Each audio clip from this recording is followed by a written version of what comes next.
ஒரு தம்பி வந்து அழகா ஒரு ஸ்டேட்டஸ் வச்சிருந்தான். திடீர்னு அவங்க தந்தையார் வந்து தவறிட்டாரு. அவனால ஏத்துக்கவே முடியல. அப்பா என்னை இப்படி விட்டுட்டு போயிட்டியப்பான்னு அந்த வாழ்க்கையே அவனுக்கு இருண்டது போல ஆயிடுச்சு.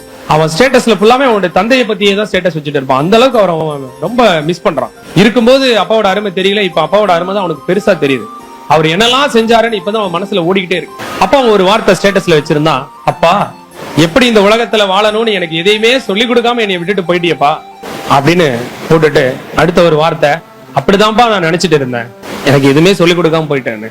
இல்லப்பா, நீ வாழ்ந்த, நான் உன் கூட இருந்தேன், நீ வாழ்ந்ததை நான் பார்த்து கொண்டிருந்தேன், எப்படி வாழணும் வாழக்கூடாது என்பதை முழுவதுமாக நீ எனக்கு சொல்லிவிட்டு தான் சென்றிருக்கிறாய்ன்னு அதுக்கப்புறம் தான் அவன் உணர்றான். தெரியல, அவன் நம்ம அப்பா நம்மளை கூப்பிட்டு எதுவுமே அட்வைஸ் பண்ணலையே, நல்லது கெட்டது சொல்லி தரலையே, பேசலையே அப்படிங்கிறது அவனுடைய குறையா இருந்தது. சொல்லிட்டு போலியே அப்பா, சொல்லாம போயிட்டாரேன்னு. ஆனா அவர் எவ்வளவு விஷயங்களை தனக்கு கத்து கொடுத்திருக்கிறார் என்பதை கூட இருந்து அவன் பார்த்திருக்கான்.